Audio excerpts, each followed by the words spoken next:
অনেকেই জানতে চাইছেন যে চোখ চেন ব্যবহার করা উচিত কিনা, কারণ এটা নিয়ে অনেকের মধ্যে একটা মিশ্র ধারণা আছে বা একটা মিসকনসেপশন আছে।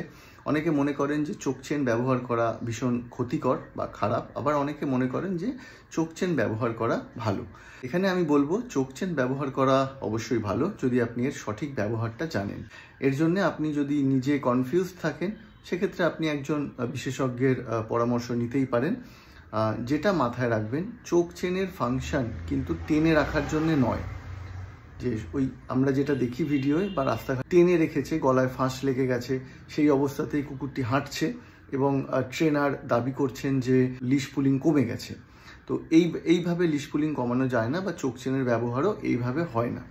চোখ চেনের জন্যে আপনাকে কিন্তু শিখতে হবে চোখ চেনের ব্যবহার। একটা কথা মনে রাখবেন, এই চোখ চেন বা বক্স চেন এগুলো সবই কিন্তু টুলস। এগুলো দিয়ে একটা ডগকে যেমন কারেক্ট করা যায়, তেমনি একটা ডগের বিহেভিয়ারটাও কিন্তু খারাপ করে দেওয়া যায় এই টুলস দিয়েই।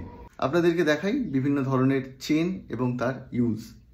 এই একটা চোখ চেন, চোখ চেনটাকে আমি আগে সেট করে নিই। আমি চোখ চেনটা সেট করে নিলাম।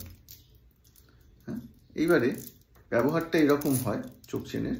এইটা যদি মনে করুন আপনার পোষ্যের মাথা হয়, তাহলে কানের নিচের এই জায়গাটাতে কিন্তু চেনটা থাকা উচিত আইডিয়ালি।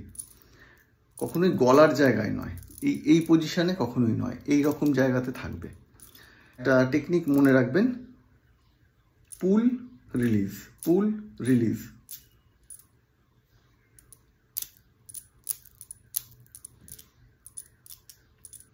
এইটা কিন্তু টেকনিক, সঠিক ব্যবহারের পদ্ধতি এইটাই, পুল এবং রিলিজ। আপনি এবার অনেকে করে কি, এই যে পুলটা করে রাখে এবং কন্টিনিউয়াস এই পুলটাই চলতে থাকে একদম, যতক্ষণ সে রাস্তায় থাকলো পোষ্যটা ততক্ষণ এই পুল করা অবস্থাতেই তাকে নিয়ে চললো। কারণ কি না, সে লিশ পুল করে। কিন্তু এটাতে তার গলাতেও যেমন লাগছে বা ক্ষতি হচ্ছে, তার সঙ্গে সঙ্গে কিন্তু তার বিহেভিয়ারটাও চেঞ্জ হয়ে যাচ্ছে। এই ধরনের পোষ্যদের কিন্তু লিশ পুলিং 100% আসবে। এরকম অনেক বাচ্চাই আসে, তাদের লিশ পুলিংয়ের সমস্যা থাকে, সেগুলোকে আমরা এইভাবেই আমরা অ্যাড্রেস করি। এবার আরেকটা দেখাই, এটাও চোখ চেন, এটাকে বক্স চেন বলা হয়। একই পদ্ধতি, পুল এবং রিলিজ। দেখুন ভালো করে, পুল রিলিজ, পুল রিলিজ। ওদের কিন্তু একটুও গলায় লাগে না যদি সঠিকভাবে ব্যবহারটা করতে পারি।